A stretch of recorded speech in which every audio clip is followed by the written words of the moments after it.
So, just carrying on from last time. So, it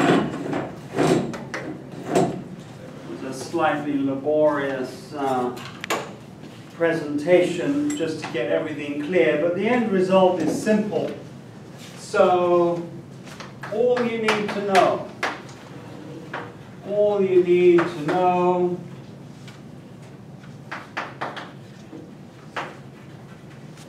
about the free classical electromagnetic field. So in summary, and we're working in the Coulomb gauge, where div A is 0 and phi is 0. So we have the wave equation.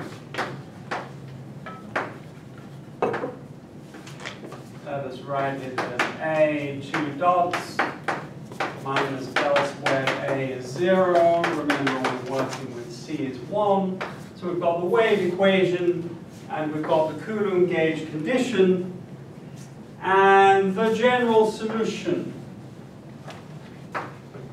The general solution. This is all you really need to know for our purposes. Is that the general solution looks like this. As a function of time, can be written as a series, summing over wave vectors, polarization indices. So we have 1 over the square root of 2v omega. And of course, omega is mod k. And let's see, and we have the following. We have AKR.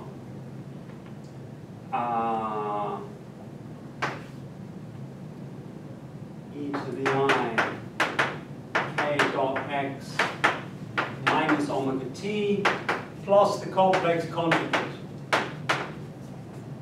E to the minus I, and of course I missed out the e to the minus I, k dot x minus omega t, and like an idiot, I've missed out the vectors in front. Right, general solution. So we've got these unit 3 vectors, epsilon kr, and we have 1 over the square root of 2v omega in front, and sum over kr, and this is the general solution. So let's just check 2v omega.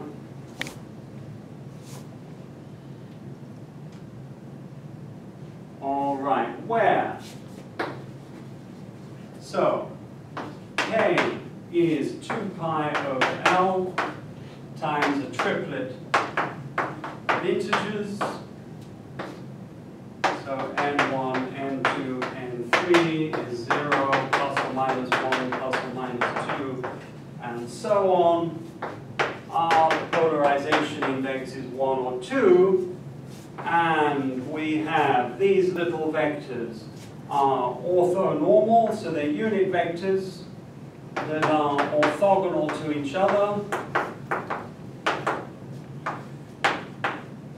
And orthogonal to the wave vector k.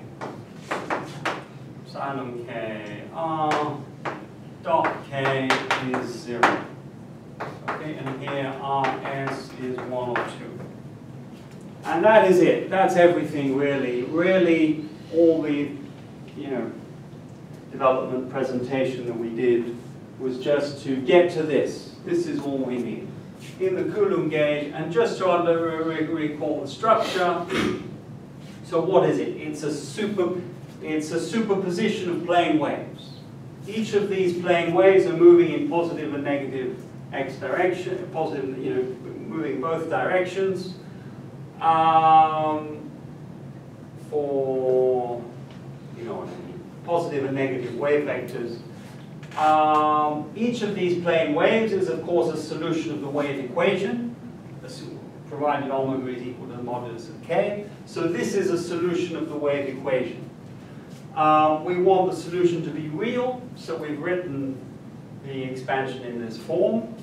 The solution is a vector, so we have these vectors here in front, and we want the solution not only to obey the wave equation, but the Coulomb gauge condition. That is guaranteed if we take these vectors to be for each wave vector, these little 2-unit vectors are orthogonal to k, and this is just a factor in front that will give these coefficients a convenient interpretation. And of course, we're taking v, so v is finite but arbitrarily large. So what we're doing is we're considering the field inside a finite but arbitrarily large volume, and outside of that volume we just take a periodic extension of the field.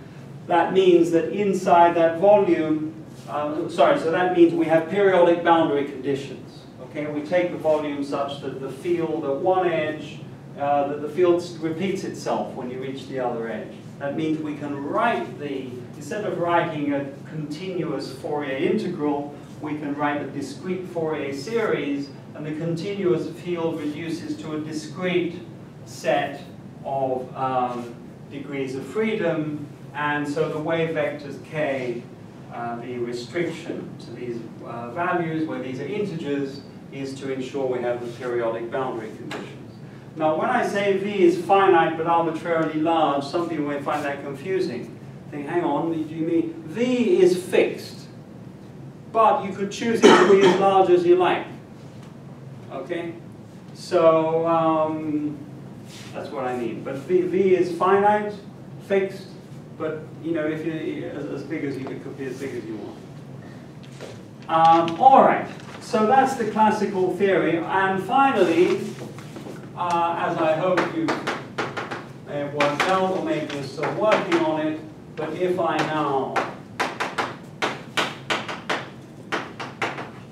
now take this expression for the energy of the electromagnetic field, where E is minus A dot, so E squared is A dot squared, plus the curl of A squared. And if I use, so there are a couple of important things, let me just remind you again. So I'm giving you basically a summary of everything you really need to know. From last time, e to the I k minus k prime dot x is equal to, so e to the I k minus k prime dot x integrated over the volume, 1 over the volume, that is equal to delta k, k primed.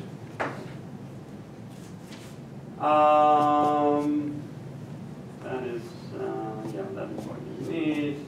Then this comes out to be the sum over kr of omega times AKR star AKR.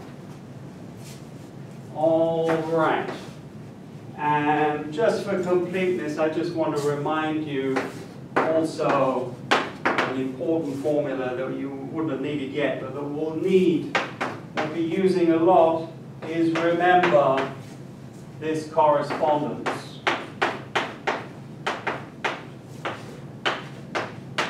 In practical calculations, so for v going to infinity, 1 over v times the sum over k becomes 1 over 2 pi cubed times a continuous integral over k. All right. So let me now just, so that's it. That's where we were last time, and that's all you need to know from last time. If you've got this, you're okay. If you haven't got this, you're in big trouble. All right. Okay, good. So let's just keep these basic formulas, and let's just put this one over here. We have a sum over KR, omega AKR star, AKR. All right, now remember we are doing the quick and dirty theory. Okay, after we've done the canonical formalism, Lagrangian field theory and everything, we'll be able to do this properly. The Lagrangian, the Hamiltonian, the canonical momentum, formal quantization. We've not done that formalism yet, but we can construct the theory by the following trick. What we're going to do is we're going to interpret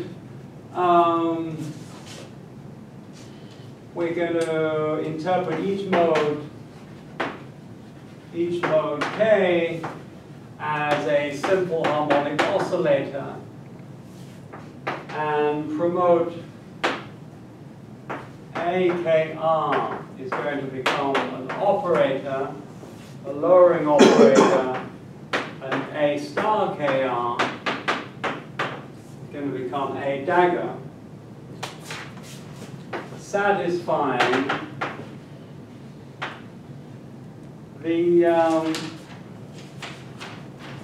the standard commutation relations for a harmonic oscillator. So A hat,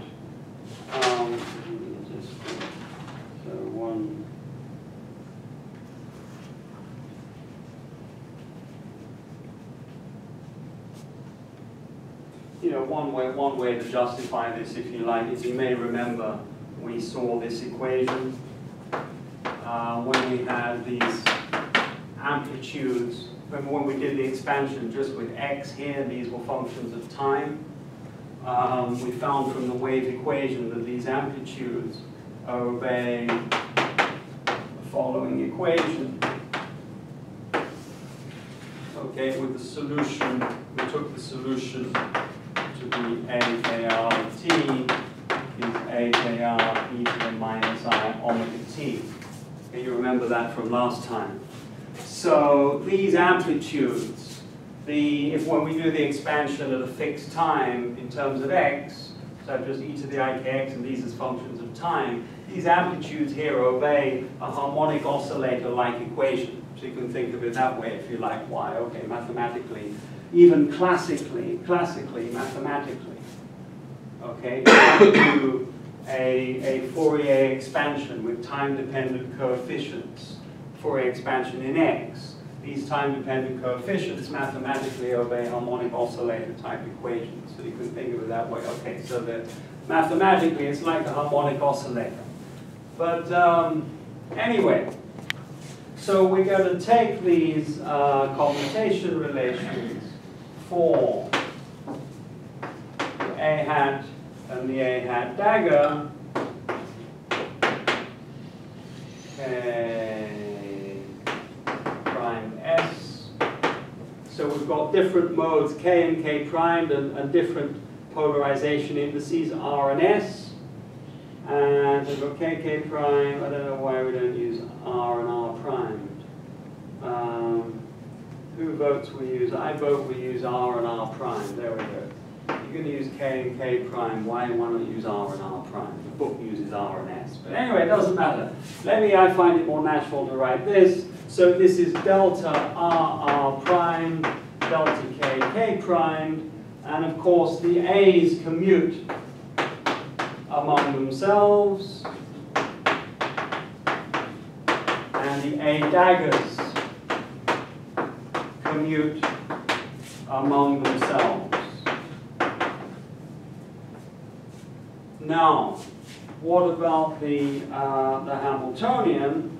The Hamiltonian should be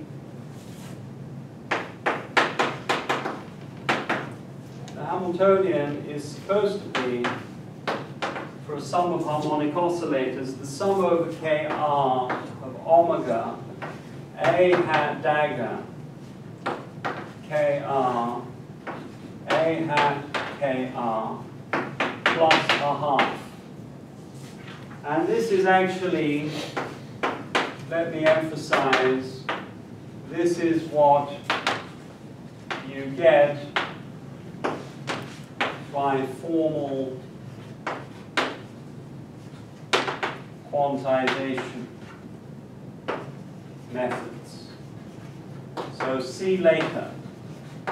So later we're going to look at the Lagrangian, the electromagnetic field, formally how to define the canonical momentum, how to write down canonical commutation relations, how to derive these, well, as I sketched in the first couple of lectures, these commutation relations come from imposing canonical commutation relations on the electromagnetic field, and all this can be derived. So we're going to derive this, this will be derived, this will be derived, and this is the right answer.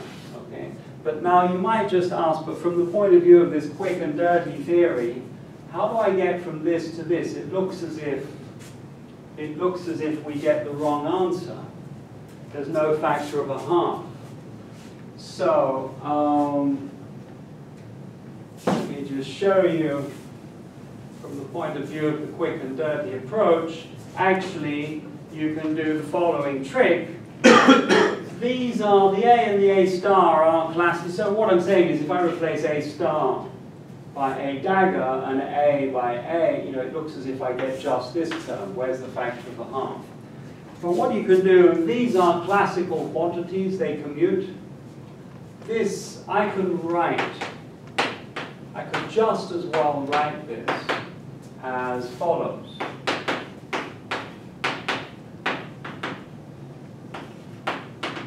Plus, well, hang on. Let me make the point maybe a bit more slowly. I could just as well write it this way.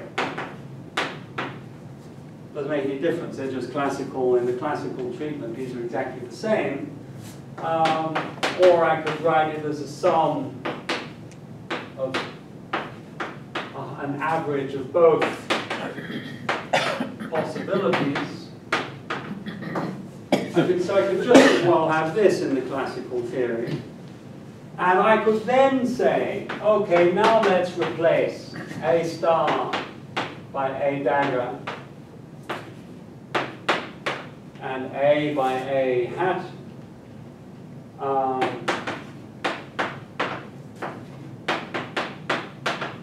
Okay, I could just as well have this. And if you look at this, and if you use the commutation relation, remember A kr and A kr dagger, so A dagger is going to equal 1 when the k's are equal and the r's are equal. So this can be rewritten as A hat dagger, kr, A hat kr, plus a half, using this commutation relation. So A kr, A hat dagger kr is equal to 1, using that. So by this trick, actually, I could get this form as well, just as well.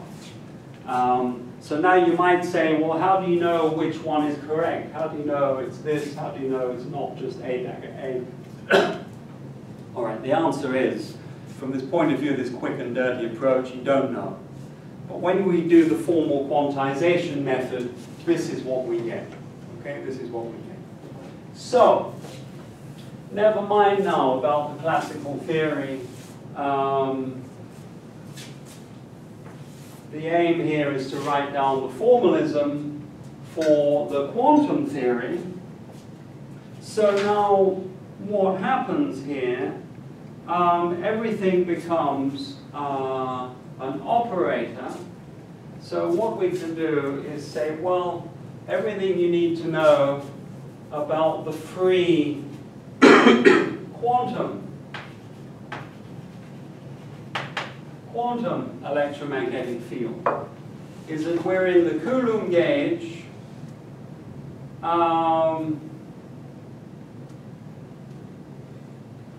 Let me see now, I have to be careful here because there is a, okay, the wave equation becomes an operator equation. And the operator, this becomes an operator field. And here we have A hat dagger. there is a subtlety. Hang on, let me just check that I'm doing this right. So,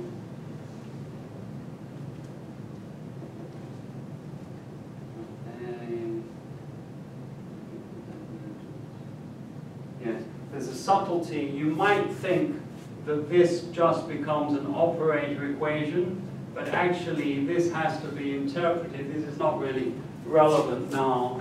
I wouldn't worry about it. We'll look at this later. But what happens is that this really, in order to make the theory consistent with commutation relations, this has to be interpreted as giving you 0 when you act on a state. It's not necessarily true as an operator equation. Okay? But you don't have to worry about that for now. If you like, you would think of it as that the expectation value of this has to vanish. Okay, so let me put this in quotation marks. This becomes an operator equation, but there's a subtlety that it's an operator that vanishes when it acts on physical states. We'll come to that later when we do the formal quantization of the electromagnetic field. Okay? But anyway, essentially, everything that we have here gets promoted to operators, and everything else is the same here. This is all the same. Okay, we now have an operator electromagnetic field expanded in plane wave states. Hang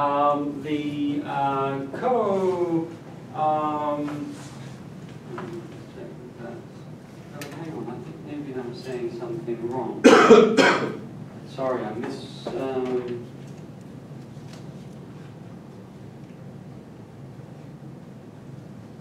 No, sorry, I'm getting modeled with. So what we're going to do later is we're going to do the. Sorry, I said something wrong. Later on, when we do the formal quantization of the electromagnetic field, we're going to do the quantization in the Lorentz covariant gauge. And there is a Lorentz covariant gauge condition, which looks like this. And in that case, it is dangerous to try to interpret this as an operator equation. It has to be interpreted as an equation where this annihilates the physical states. In the case here, because we've built in, of course, because we've built this in, we're taking, by construction, because these little wave vectors are orthogonal to k, if I take the divergence of this field, I bring down a k dot, and this will automatically vanish. So this will be correct. So sorry, I'm going to model with later on when we come to look at the, anyway, maybe it's something worth mentioning, that later on when we do this in the Lorentz covariant gauge, there's this problem that you get an inconsistency if you try to write this. But anyway, okay, never mind about that. So this is now the theory of the free quantum electromagnetic field. You have the operator expansion, you have the Hamiltonian expressed in terms of annihilation and creation operators for each mode, and this is what you get from a formal quantization. Let me now just, is there anything I wanted to say? Are there any questions so far? Any questions about this?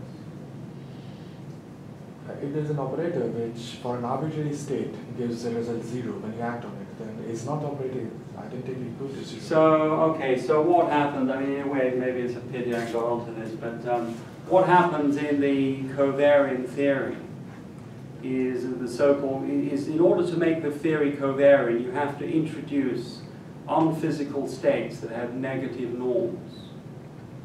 So basically, in a sense, you've got a kind of enlarged space, which is not really a proper Hilbert space. And what you do is you say that, well, the physical states are a subspace of this space such that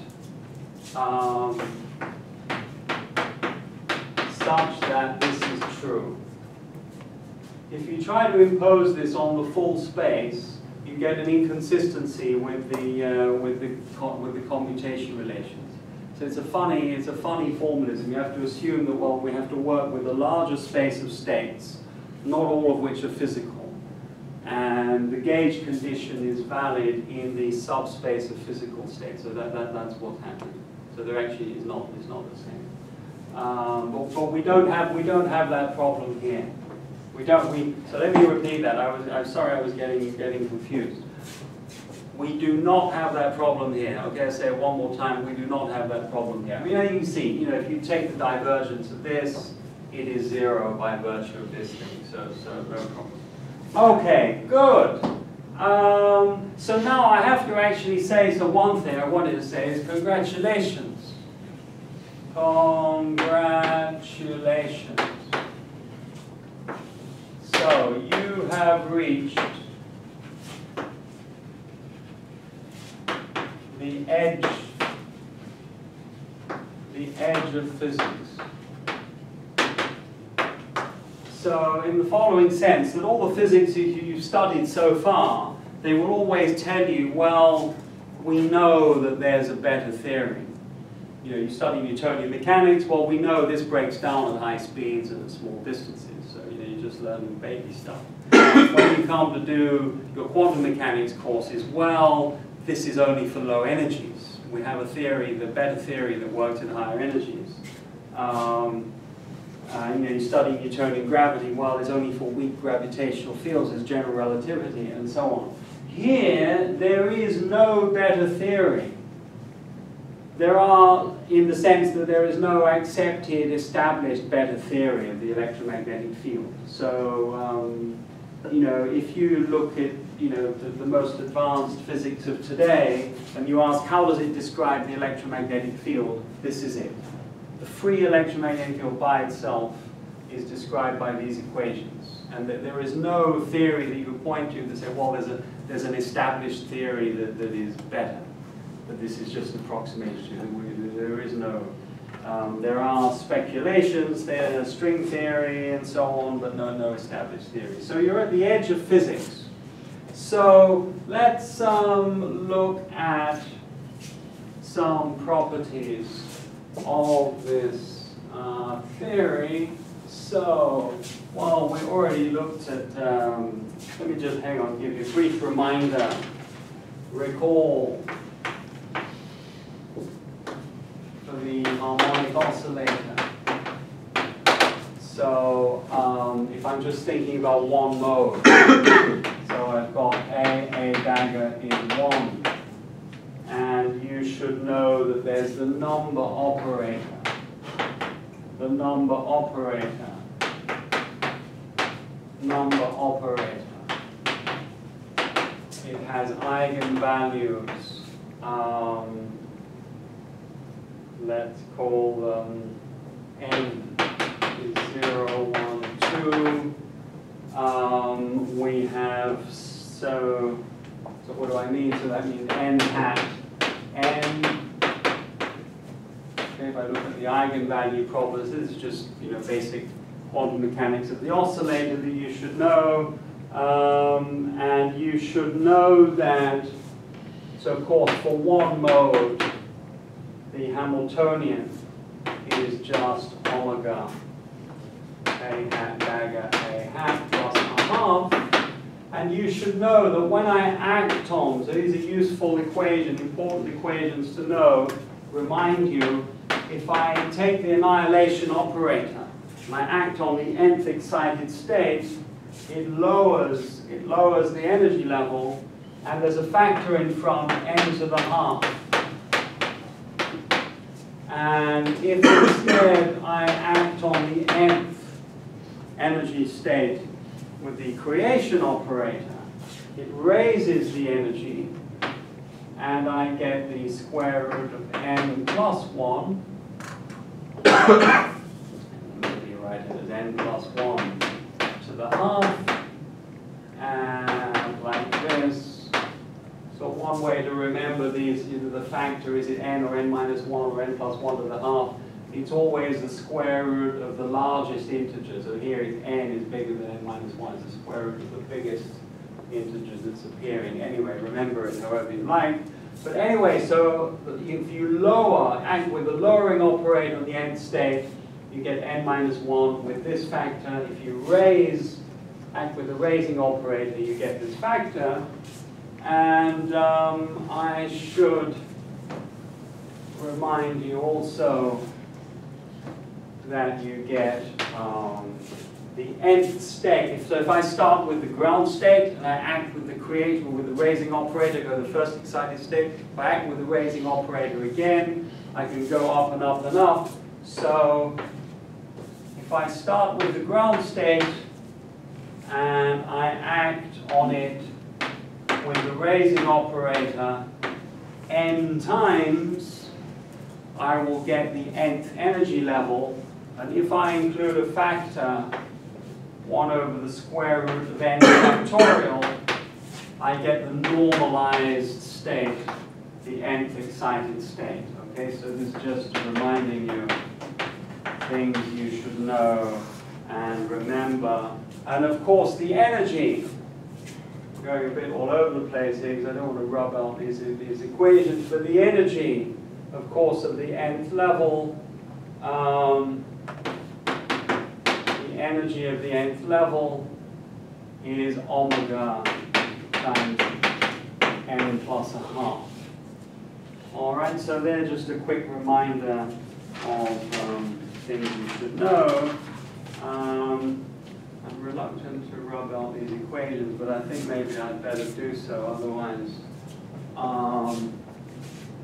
Okay, everyone happy? You're seeing, this is the first time you've seen the edge of physics here. This is the edge of physics. There's nothing known beyond this. Okay? So, feast your eyes. All right, so now let's recap here what we said in the first couple of lectures, that if you look at this Hamiltonian for the electromagnetic field, I have a set of independent simple harmonic oscillator Hamiltonians, one for each mode KR. So I can consider excited states for each mode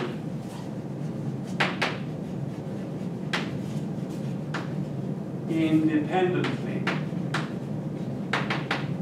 So I can say, well, maybe this mode is excited, and that mode's in the ground state, and that's in the 5th excited state, and that's in the 4th excited state, and this is in the ground state. I have, let's see, let's write operators. So the number operator for the mode KR. So I can define n hat KR is a hat dagger KR, a hat KR, and the eigenvalues are nkr 0, 1, 2. In this context, these are often called occupation, or sometimes called occupation numbers.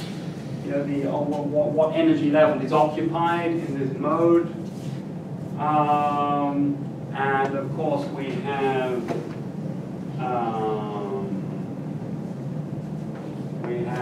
energy states. So for the KR mode, so it's just the same thing as I wrote over there. If I act on the vacuum, if I act on the ground state, nkr times, and I divide by the square root of nkr factorial, I get the state, it's just the nth energy level for the KR mode. Okay, for each mode KR, this is true. And note that what these are, So these are energy states of a single mode. Now I've got lots of independent oscillators. So each oscillator can have its own energy state. So what does this mean? If I ask what are the eigenstates of the total Hamiltonian, so let's go over here. Eigenstates of total Hamiltonian.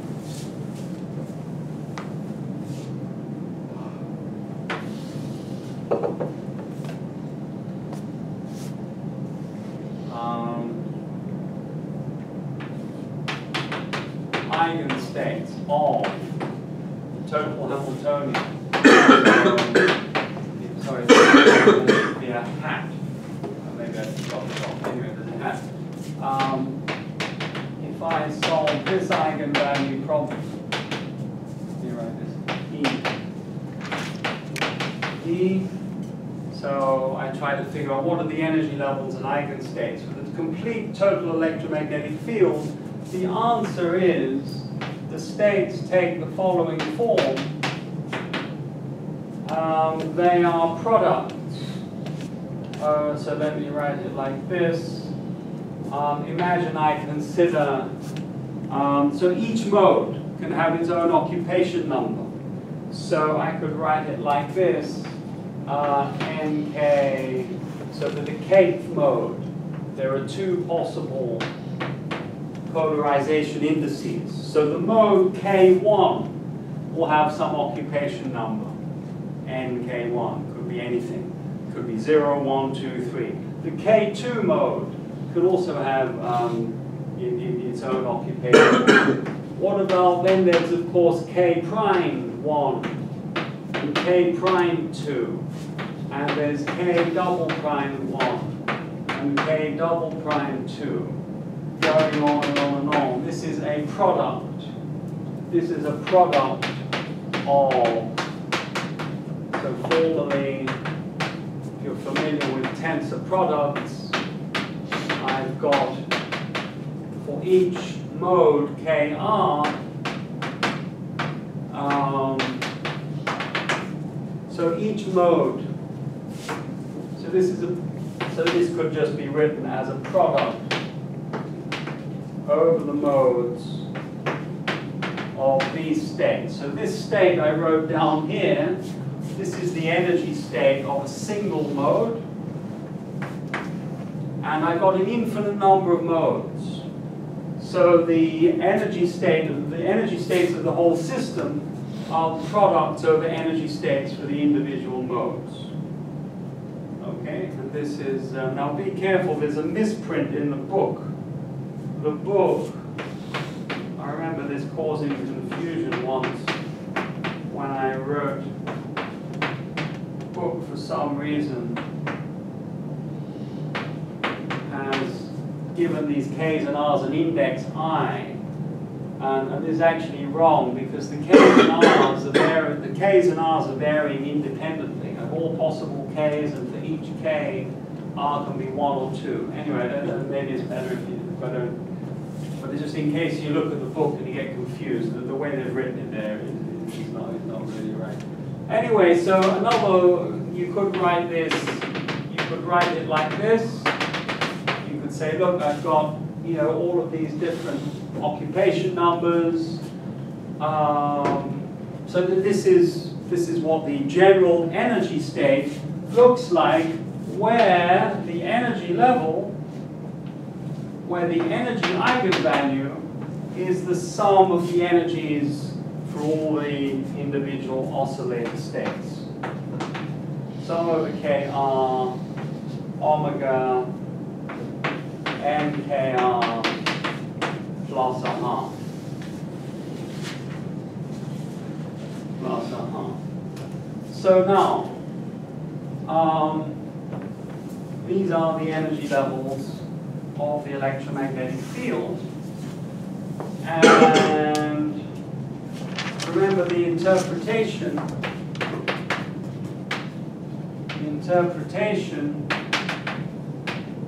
So if I have, say for instance, I have ground state, ground state, ground state, and then there is one mode, Kr, where NKR is 1, and everything else is the ground state. So I have one mode is excited. It's in the first energy level, then the energy, so this is often just written as, oh dear, I think this, you could write this, you could just write this as Kr, like that. So it's understood that there's just one mode excited in the first energy state. So the energy is equal to, let me put in an h bar omega plus a half. The half we're going to ignore, and the momentum, which we'll see later how to define the momentum operator for the electromagnetic field, is h bar k. This corresponds to a photon of energy h bar omega and momentum h bar k. Now note what happens if I act on,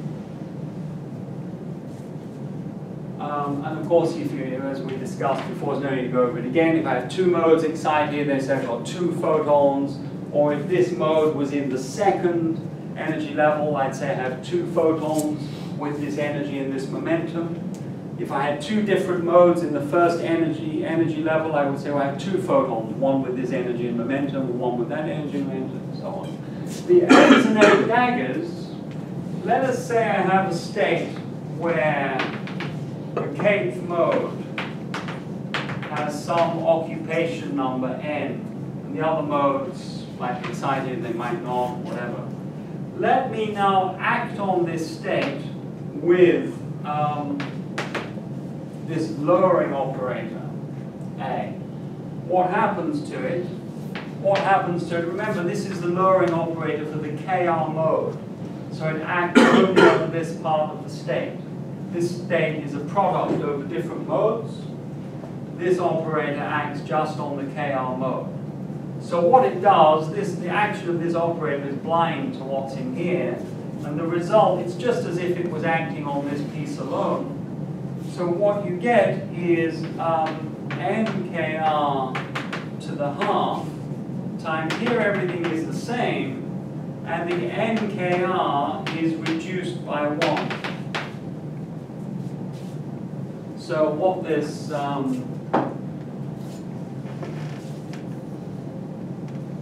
so this is this A is often called, in the context of quantum field theory, what you've called lowering and raising operators.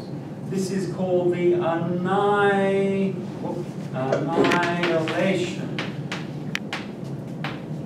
The annihilation operator. So A hat is called the annihilation operator. Why? Because, well, if here you would interpret this is a state where I have n photons in the mode Kr. This is a state where I have n minus 1 photons in the state Kr. So you say, well, you've annihilated a photon.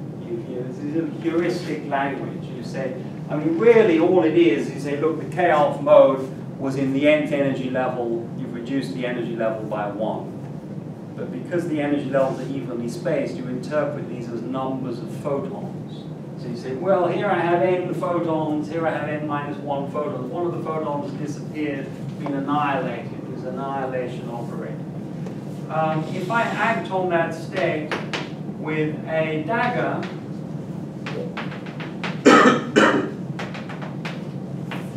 I get NKR plus 1 to the half.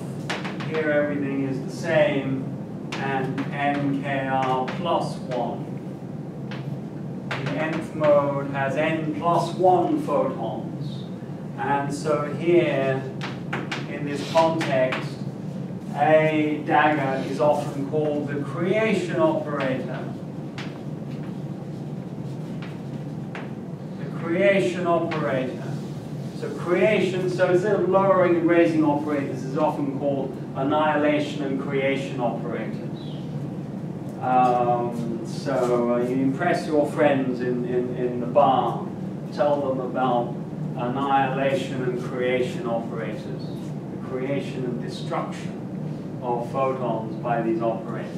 It's going to turn out when we do, we'll do pretty soon, when we do calculations, the reason this is important, when you do a calculation, for instance, of, say, an atom that's exciting, and it's in the vacuum, and you're going to calculate the probability that it emits a photon. What happens in the calculations, and we'll be doing this next week, is terms like this come in. You'll get, there's a perturbation Hamiltonian, which involves the electric field, and the electric field is written in terms of these creation and annihilation operators. So when you calculate your matrix element, what's the transition probability for a state with no photons to a state with one photon? What happens is the state with no photon gets acted on by a creation operator, creates a state with a photon, and this is actually how the perturbation calculation works. So it's very important to, you're going to be dreaming about these over the next couple of months. You're going to be dreaming about annihilation and creation operators for photons, for electrons, for positrons. You're going to love these. Okay. So there we go. So you can think of this as, you know, this acts on the state. It creates a photon with energy h bar omega and momentum h bar k. So let me now just maybe I may as well write this down here. Just write it down. Is here we've got the energy of the electromagnetic field. Later on, when we do the formal theory, the total momentum of the electromagnetic field, I think I mentioned this when we were doing the rough overview, is the total momentum of the electromagnetic field can be written like this. And if you want, you can put in a little h bar here, if you like, make it just feel a bit more like what you're used to. Okay, so we've got the momentum and energy operators of the electromagnetic field. All right, so now let us do, okay, good. Let's do our first calculation. All right, our first calculation. So this is your first calculation. Your first calculation.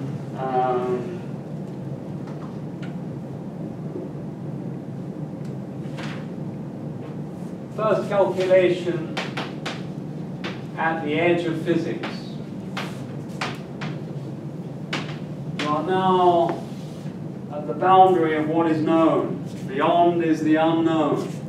So our first calculation at the edge of physics. Let's look at the energy. The energy of the ground state. Of the ground state of the electromagnetic field. Okay, let's call it like this. Now, when you imagine a universe where there's no matter, or maybe just a very large region, where there's no matter, you remove everything, all that's left in there is maybe there's the electromagnetic field, but the electromagnetic field is its lowest possible energy state. So that is as close as possible to what you might call the vacuum. Okay, let's calculate the, so this state is defined by,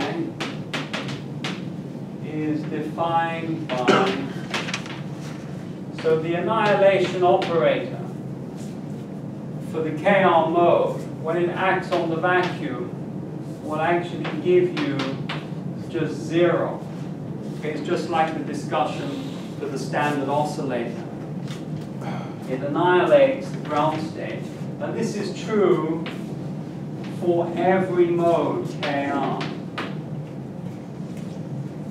So what does that mean? So this implies that, well, all right, so H hat acting on the vacuum, each of these terms, the AKR, this is going to be, I've got a sum over KR, let's put in the H bar just for fun, A hat dagger KR, A hat KR, that acts on the vacuum, plus a half acting on the vacuum.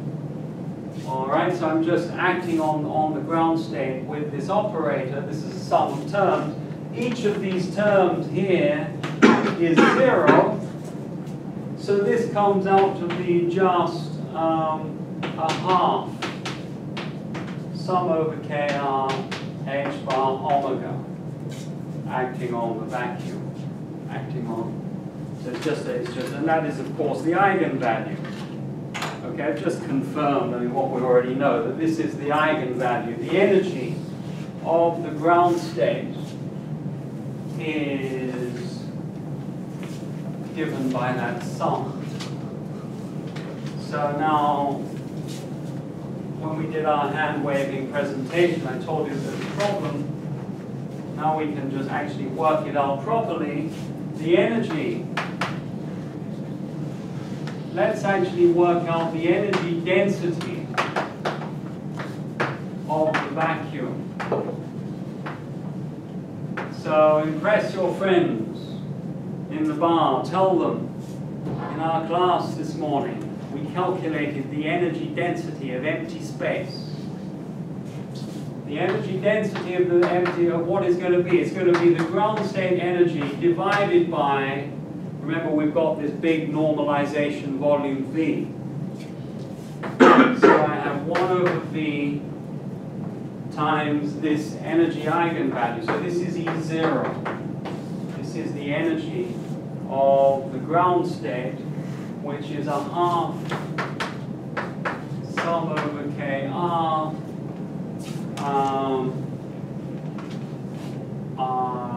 H bar omega. There we go. So let's write this as H bar over 2V. Hang on, let me not do that. Let me write a half H bar. A half H bar, 1 over V times the sum over KR omega. I've just taken out the half H bar. I've got 1 over V, sum over KR omega. Now, omega is independent of R. R is just 1 or 2. So this could just be written as 2 times sum over K. So 2 times a half is 1. So I've got H bar 1 over V sum over K omega. And omega is just the magnitude of K. All right? So now remember that V is arbitrarily large, and now you're going to remember, aha, remember Valentini's magic formula.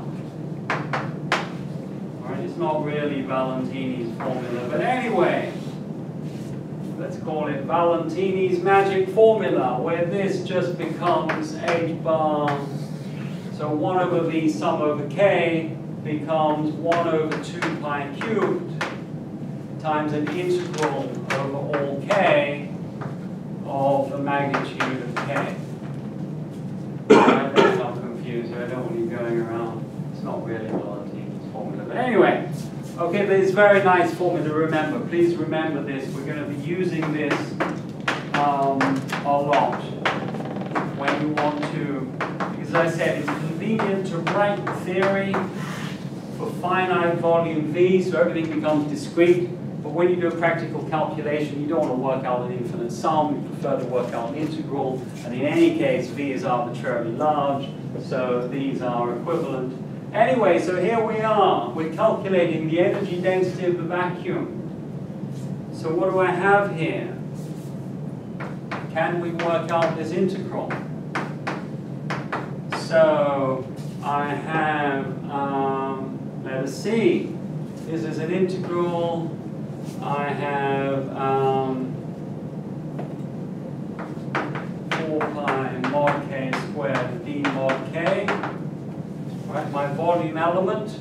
So this is a spherical in k space, this is a modulus of k, so it's spherically symmetric. I can just use my volume element.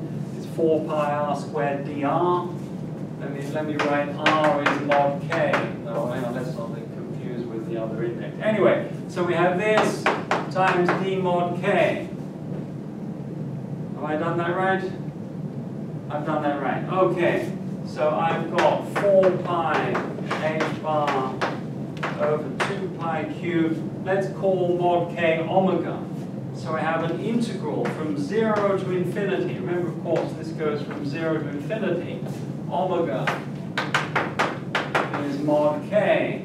So I can write, what have I got? I've got omega cubed d omega. Ta-da!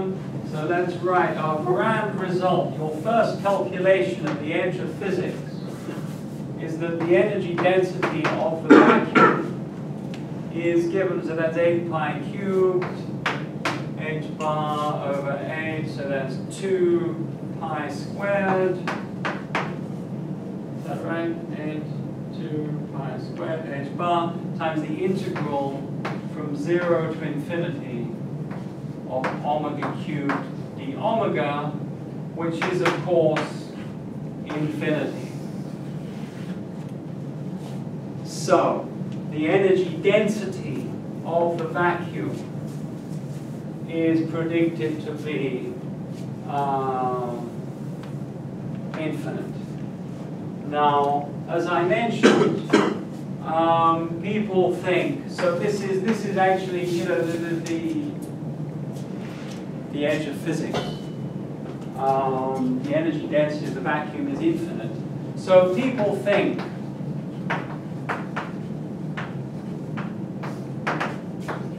that there is some unknown physics at high energies such that you have an effective cutoff or maximum frequency. Let's call it omega max. In which case the energy density is really going to be, so we have h bar over 2 pi squared, the integral from 0 not up to infinity, but up to some maximum allowed frequency, omega cubed d omega. And so what we then have is h bar over 8 pi squared. So to get omega to the 4th, I have omega max to the 4th power.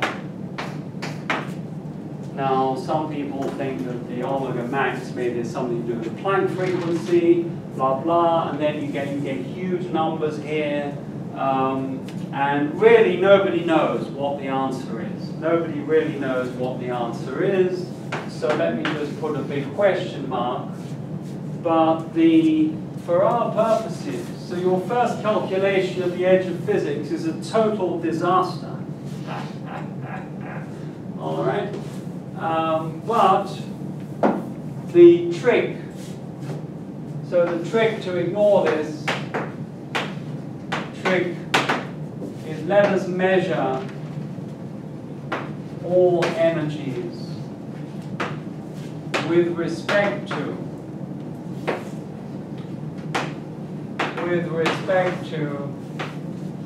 the energy E0.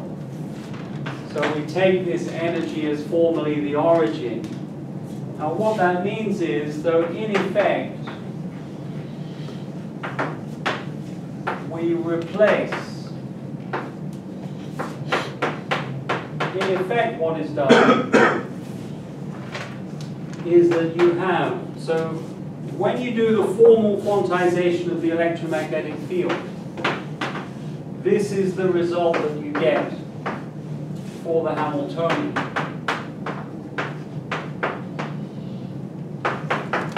I've said and emphasized a number of times. This is what you get for the Hamiltonian with this factor of a half. It's this factor of a half that gives you the infinite energy for the ground state. What we do is, in effect, you replace this by, you drop the factor of a half. And you just say that actually, if I count the ground state as our zero or origin of energy, then I can just write the Hamiltonian of the electromagnetic field to be this. Let's just drop the factor of a half.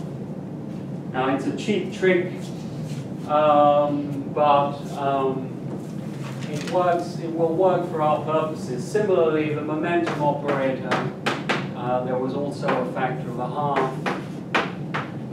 It's going to be taken to be h bar k n hat k r. You may remember there was a factor of a half there, but that's also dropped. All right, this is, so later on, we're going to introduce something called normal ordering. Normal ordering of operators,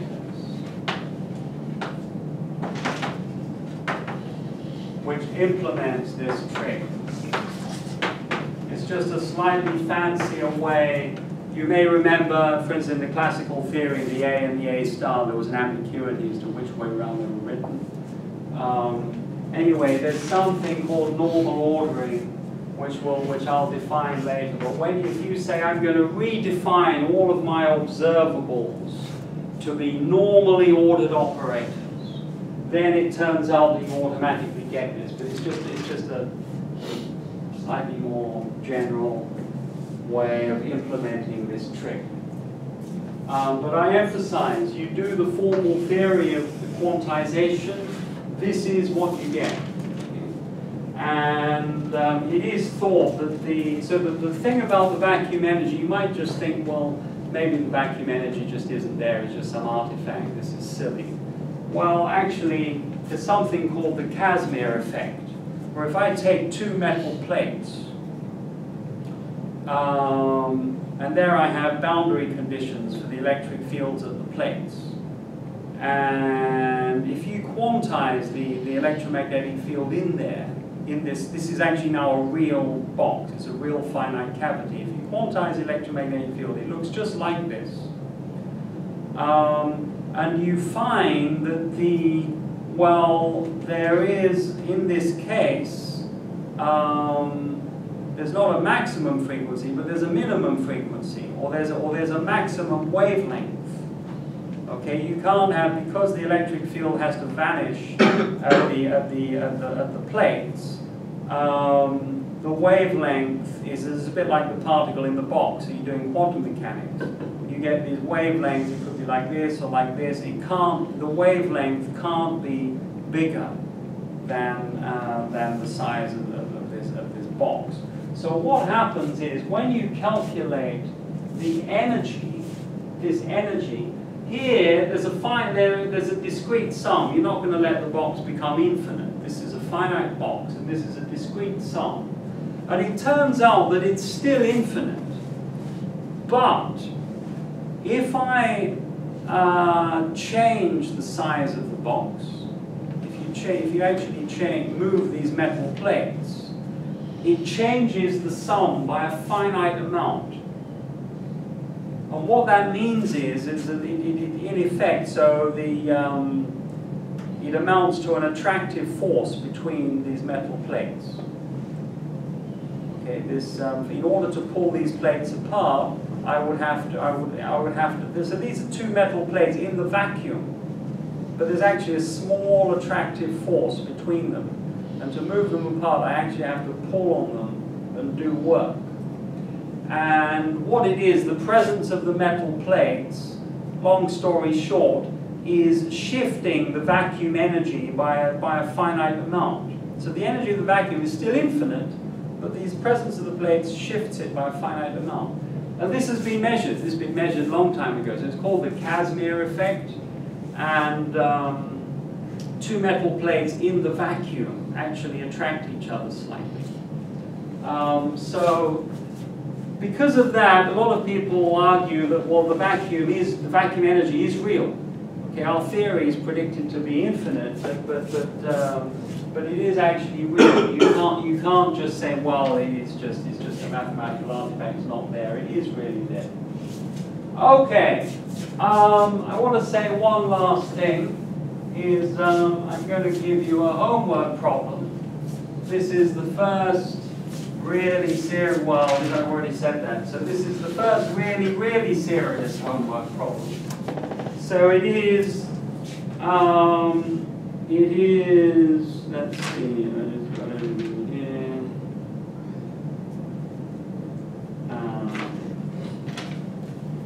Okay, it is the homework problem.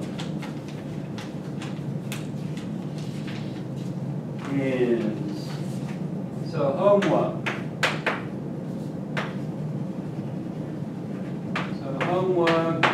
And it is problem, so in the book, so chapter 1, at the end of chapter 1, there are a set of problems. So the first problem 1.1. So, let me just give you a bit of background to this problem. We have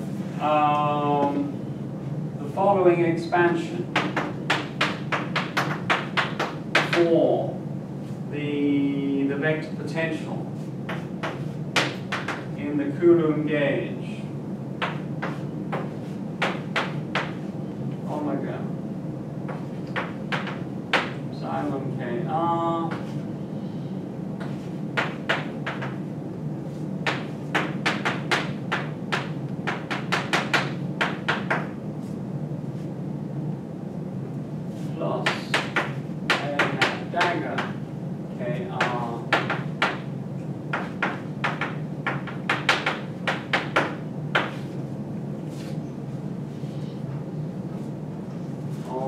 This is the expansion that we have in terms of plane waves with our polarization vectors, our annihilation and creation operators, and the electric field. The electric field operator is just minus the time derivative of this.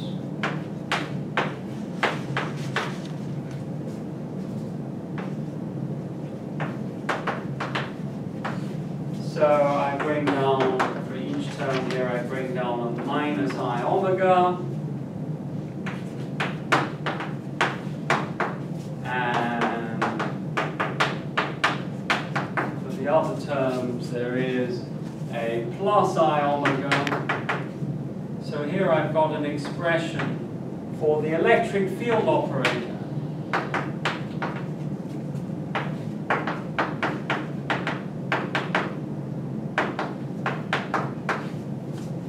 Now, there's something interesting to note about the electric field operator. That let us consider a state Kr. Well, what we mean is I've got the ground state, ground state, ground state, and there is one state. There's one mode that is excited. And let us calculate the expectation value.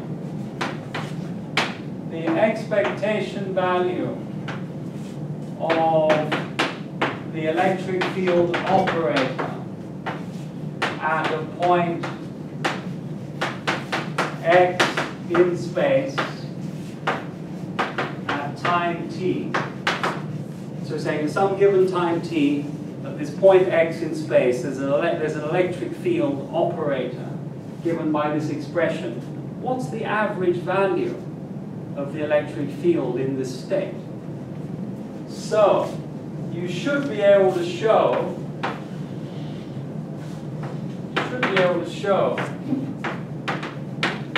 the expectation value is equal to 0. Why is it equal to 0? Well, here you've got a sum over kr. You've got a sum over all the different modes. It's probably better if you write this as maybe k prime, r prime. Well, no, let's take this as kr. Maybe write these, put primes on these ones here. Put primes here. Because what you're going to want to do is you've got terms that look like, for instance, I've got a sum over k prime, r prime. Let's just look at one of these terms here. The terms involving the annihilation operator. The terms involving the annihilation operator. What will happen when it acts on the state kr? Well, when k prime r prime is not equal to kr, this will act on the vacuum. It will act on the ground state. It will give you 0. The only term that is not 0 is going to be the term when k prime r prime is equal to kr. But what's it going to give you? That's going to just drop that state down by a level and give you the vacuum everywhere. Okay, I mean, I'm writing this heuristically, imagining a sum over all these terms. I've got all these different annihilation operators that are acting on all these different modes. There's only one mode excited. So remember, this state is really vacuum, vacuum, 1 kr, vacuum. So just to repeat, when the k prime r prime is not equal to kr, it's acting on one of these states. It's already in the ground state, so it annihilates it and gives you 0. When it acts, when k prime is equal to kr, it drops, the first excited state drops down to the vacuum. So this becomes of this form. And what happens when I then take the inner product with this state? When I take the inner product with this state, I'll get 0. Okay, because this state is this one here. This state is orthogonal to the vacuum. Okay, so go through this. Make sure you understand this. Similarly, if I have a sum, if I'm looking at the other terms in here with the creation operators, I'm summing over all these different terms. So I'm leaving out all the factors. The important part is the creation operator. What happens when it acts on kr? What you will do is it's going to create, so if k prime r is not equal to kr, it will excite one of these other states. I'm going to get 0, there's going to be 1 k prime r prime, 0 kr, 0.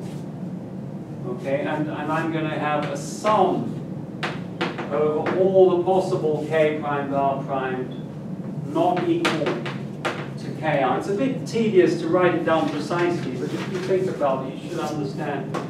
If k prime r prime is equal to kr, I will get the state with 2 photons in the kr mode.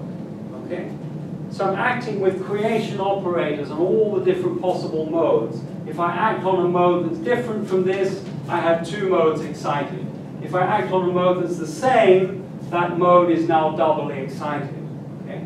If I now take the inner product with this state, what happens? The inner product of this with this is 0.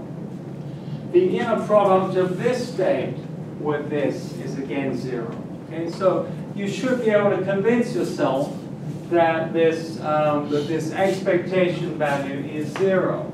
So now there's an interesting problem, and this brings me to what this problem is all about, is that even for a state, let's say a state nkr,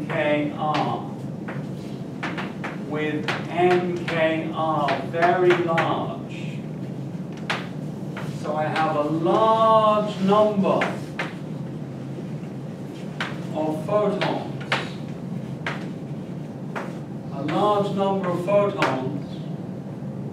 the expectation value, by a similar argument, the expectation value of the electric field operator is 0. Because the electric field operator contains it's a linear combination of annihilation and creation operators. The annihilation terms will drop, will lower this occupation number. So when I take the inner product with that, I'll get 0. The creation operators will raise the occupation number. You take the inner product, you get 0. So now there's a puzzle. Is you might start to think, well, hang on, what is light? Okay, classical, what is the classical macroscopic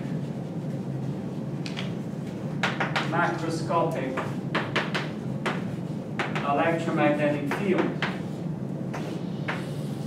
You might think that, come on, we know, the classical, if I have lots of photons, sure, if I have just one photon, it's quantum mechanical. If I have lots of photons, means I have millions, billions, trillions of photons, it's going to be like a classical light wave, right? This is what you're taught. I have a beam of light is like, I've just got this bundle of lots of photons.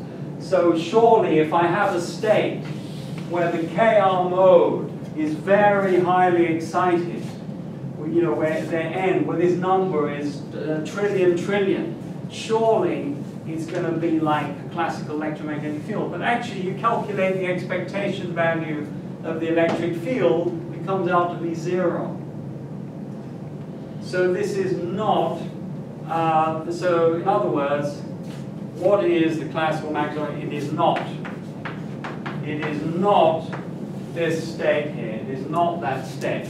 So what this problem, and it's a very nice homework problem, I highly recommend that you go through this homework problem very thoroughly, because it gives you a really good practice and insight into the workings of the electric field operator. Is what it turns out that you need a light wave, is you need a superposition. You need a superposition of different occupation numbers.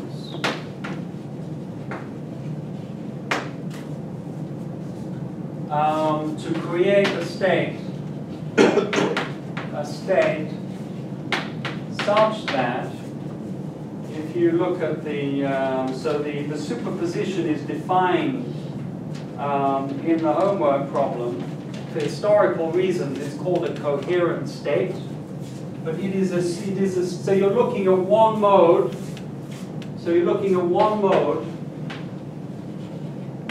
which is a superposition of an infinite number of different occupation numbers. And this state, divided as C, if you calculate one, one of the parts of the homework problem is to calculate the expectation value of the electric field operator in this state, and it comes out to be something like, there are some factors in front I won't write down, something like a sine wave with a phase.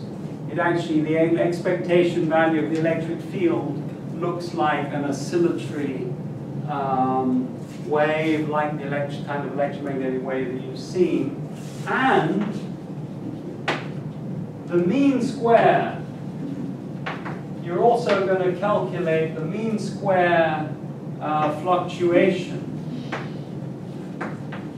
So you can write delta E squared,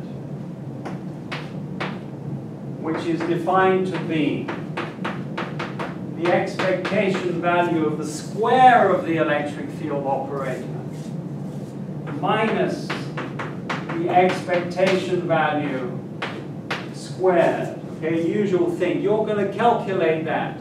You can do it. It's another part of the homework problem. And the point is, in the right conditions, which are discussed in the problem, you can show that delta E is much smaller than the average value. So in other words, you've created a state, it's a superposition of an infinite number of different occupation numbers, and if you do it correctly, you find that while the average value of the electric field is like an electromagnetic wave, and the mean square fluctuation in the electric field is small compared to this average value. And this is the closest description that you can have in quantum field theory to what we think of as a classical electromagnetic wave. And the state is not a state of definite occupation number, it is a state which is actually a superposition of an infinite number of different occupation numbers with appropriate coefficients. The coefficients get smaller as the occupation numbers get larger. You'll see there's a 1 over n factorial in there, you'll see. But please go through, if you go through this homework problem successfully, then you can believe that you've understood where we're up to so far. If you have problems, please come and see me, please email me, and we'll have an office hour. And it's a very important problem to go through. It will really make sure that you understand the mechanics of what these operators look like. Okay, if you have any questions, I'm here. Otherwise, please email me for an office hour. Next week, we're going to do the interaction with an atom. We're going to look at transitions, atoms absorbing and emitting photons.